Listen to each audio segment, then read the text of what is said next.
Who is next for Khamzat Chimaev? That is what many of us are asking after yesterday's dominant performance, and that's what I'm going to be answering in today's 10 fights we need to see after UFC 319. We're starting off with Chimaev, and I know whoever wins out of Nasruddin versus Kai Bahalyo is going to get a title shot. But does that mean they have to get the next title shot? Khamzat said he wants to turn around for UFC Abu Dhabi, which would be UFC 321, the Aspinall Gant card, which currently doesn't have a co-main event. If you could get Khamzat on that card, it would make it so stacked. He lives there anyways. It makes perfect sense. But who would he fight? Now, someone's going to need to jump up. I was going to put Fluffy here for the longest time last night, but then I really had to think about it this morning, and I was like, is that what the UFC would do, though? Although the fans would want it, it would make sense, you know, narrative-wise. Not quite that Fluffy just beat Roman. Should he really fight Chimaev off that? But, you know, what's they really doing? But then I thought, no.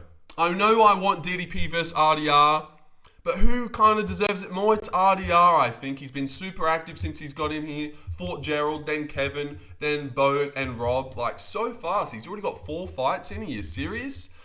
So I actually think he deserves this opportunity more than Fluffy. He's beaten a Whitaker. Fluffy's beaten a Delidze. And although I want Fluffy, Khamzat, RDR, DDP, that would be insane. And I think that's what most matchmakers on YouTube are going to shoot for. I want to get this right. And I think the UFC will look for this. Do RDR a favour, even though he's been doing them some favours, a kind of a symbiotic relationship, if you will. And I think Fluffy Hernandez really has to earn it. Abu Dhabi, RDR turns around and fights Khamzat. You know he'll take this. You know he's ready. He keeps turning around in like 3 months anyways. And Khamzat wants to be active. Everyone's complaining that we're never going to see him fight. He says he wants to be in UFC Abu Dhabi. So let's chuck him there against Reina Dorita. And then once he maybe beats Reina or Reina beats him, the Amavov-Kaio winner will be waiting for them next year. And now we can get some movement going. Everyone's complaining. Let's do RDR Khamzat Chimaev. If Fluffy gets it from the 7th ranking, I wouldn't mind either. You know, he might be Khamzat's toughest test. A lot of people think that already. And then we still get to do DDP versus RDR. So if that's the way you'd want to do it, I do understand. But I think this is the way the UFC, like just going off the UFC, this is kind of how their brain works, I think. RDR's higher ranked than Fluffy. He's beaten Rob. He kind of deserves this, I think. So yeah, just jump him straight up against Khamzat Chimaev. We move on to DDP, who obviously lost in the main event, which is very disappointing. It didn't have any success really at all. And who should he fight next? Now, this one makes a lot of sense as well. You kind of can guess it, seeming I didn't use him from the last one. It is Fluffy Hernandez. Yes, he does deserve this. He's mentioned Dricus before, and Dricus has mentioned him. He actually said he was impressed with Fluffy's performance. No one's done that to Delidze, he said. So these guys are on each other's radar, and it would be a good way to test DDP's wrestling. Was it just Chimaev's that dominant? Or can DDP not stuff a fucking takedown? Because before we just assumed, but now it might be a glaring hole. Let's check it with Fluffy. Let's see how that one goes, I think. DDP versus Fluffy Hernandez, and then, you know, Fluffy beats DDP. He's earned a title shot. It makes sense. Izzy Strickland or something. Izzy, I don't know. Do anything with Izzy, I don't mind. But co-main event, Lerone Murphy lays out Aaron Pico in the first round with the dangerous spinning elbow. What a man, and I'm happy for him. Really happy that he gets the shine, you know, removing the prediction being wrong. I'm glad Lerone won. Who really cares about Aaron Pico? And now we get to do Lerone Murphy versus Volkanovski, which is pretty insane. Not something I thought would end up happening, but is something that's ended up happening. Let me just put me laptop on charge. Volkanovski versus Lerone Murphy is going to go down at the end of the year, I think. UFC 323. And Lerone's deserved it. And I really think Evloev pulling out of the Pico fight, Lerone taking it on short notice, KOing him in round 1, bang, he deserves it over Evloev. Like, you're not going to show up, Evloev?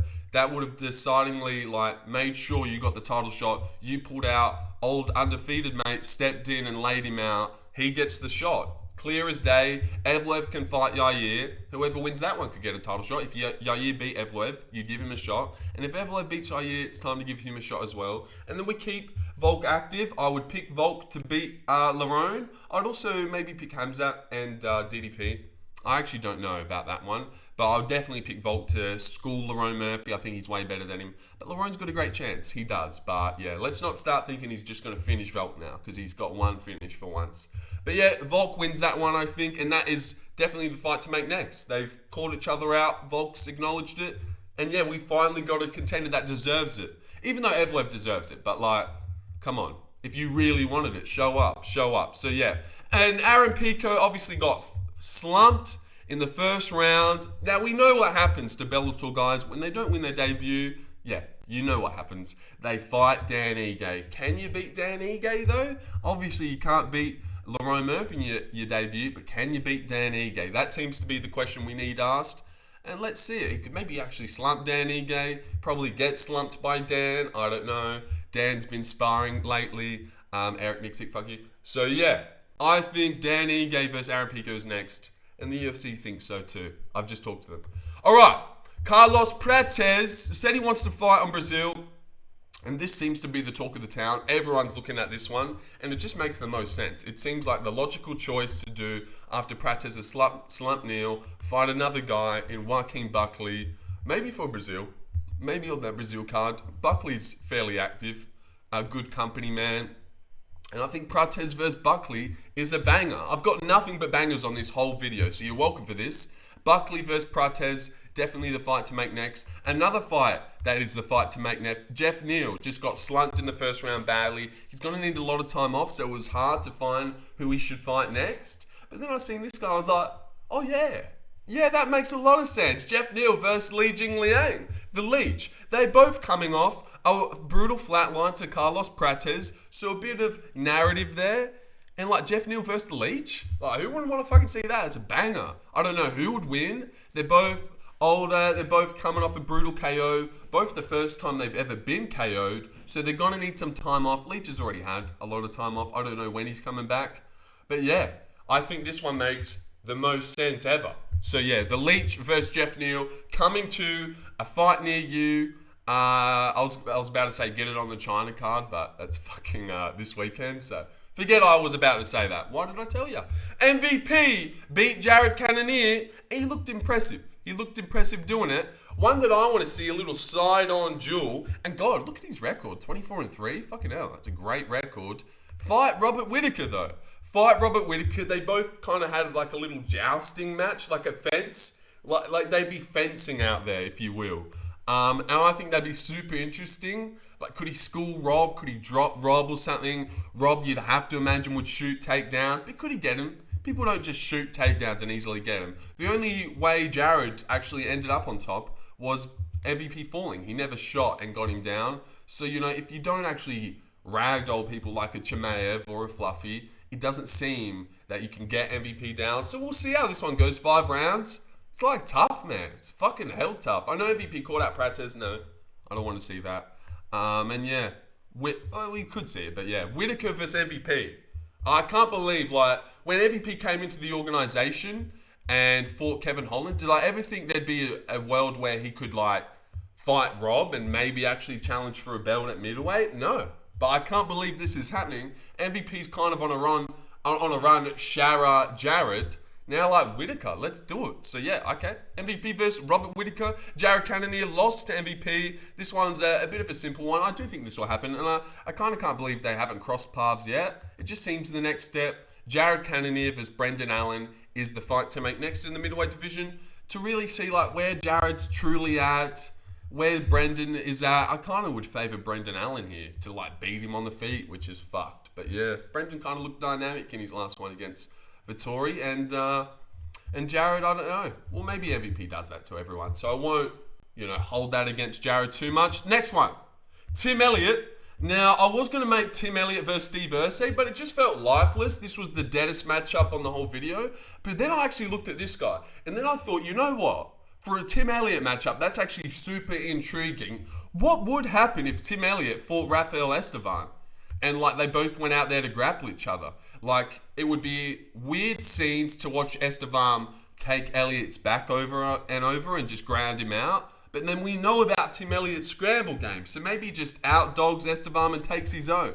He's beaten a Tagir Ulanbekov before. Tim Elliott is a good fighter. And I think this is a good test for both of them, really, and I would love to see it. Estevan would have some lore if he, like, ragdolled or really dominated Elliot on the ground. It would be super impressive. And Erceg versus Tim, kind of a layout for Erceg, you would say. Like, Tim looks so fucking dog shit on the feet, and Erceg's very good at grappling, anti-grappling. That seems to be his thing. So, yeah. And last but not least, actually, I don't even think this is the last one that I did. Not even close. I don't know why I said that. Kai Asakura, though. Now, this one I really searched up deep into my bag from the depths. Kai Asakura versus Ode Osborne? Thank you very much. Is that not a fucking banger? Like, seriously, is that not like a weird banger? You're like, God, what is Kai Asakura going to do next? Nothing really makes sense. Then you pull out Ode Osborne and you're like, oh, shit, yeah. Shit, yeah, because it's kind of a rebuild. It's low down in the rankings, but it's also like a sick fucking fight where they're both kind of lit on the feet and they're both like snappy guys, and I don't know who would win. I would favour Asakura, but maybe Ode chins him. Ode just looked crispy against Steve. And Ode versus Osborne, holy shit, just end the video. Ode Osborne versus Kai Asakura might be the best fight I've ever made ever. Yeah. So UFC, you're welcome for that. Take it away. And then Ode Osborne's name is hot as it'll ever be right now. Everyone's praising him for his performance against Steve. They'd be like, oh, yo, Ode Osborne, okay, yeah. Yeah, very nice fight. Wherever you could put that, I would love to see it. Early prelims of a pay-per-view. Shout it out. And Baisangur Susurkaev won his debut. Russians are familiar with this guy. He just lost to Sharon Magomedov. And if Baisangur went out there and knocked out Marc-Andre, everyone will be like, damn, Sharon didn't do that. Sharon went to war with him. So it's a good way. Baisangur's 24, so I don't want to push him too much. But you know what? Marc-Andre's a fine debut, if you ask me. So yeah, really fine debut, and I think he would win. So yeah, that makes sense. Baisangur Susurkaev versus Marc-Andre Barrel. And last but not least, yeah, I'm doing 12 fights. I don't know why. But this one actually makes a lot of sense as well. Michal Oleksiejczuk versus Andre Petrosky in the middleweight division. Andre Petrosky recently beat Rodolfo Vieira. Rodolfo Vieira and Michal are both training at Fighting Nerds. So it'd be similar, like, they'd be game planning for a guy they've game planned before. You actually see that happen a lot in the UFC where gyms fight one guy multiple times. So this would make sense. Let's see if Michal could knock out Andre Petrosky. And I reckon that's a great fight. And I reckon that's a great video full of 12 fights. I know I said 10, but 12. 12 fights that would make absolute sense. You could even do Jakar Close versus Alexander Hernandez. And then whoever wins that one deserves a jump up in the rankings. And yeah, that's like 10 fucking bangers that I want to see after UFC 319.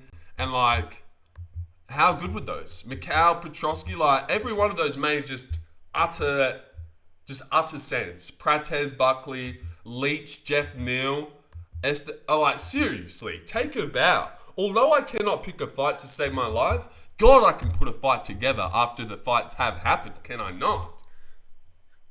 So yeah, I'll be leaving you to that. You're welcome. I know you might not have been expecting Khamzat RDR. If you did have Khamzat Fluffy Dricus RDR, that'd be a miracle and that'd be amazing. But I don't think the UFC will really give us that. The goofiest fight and the fluffy Khamzat test. I think they'll go the other way. RDR does deserve the shot. And I'll see you guys later. And adios, amigos. 13.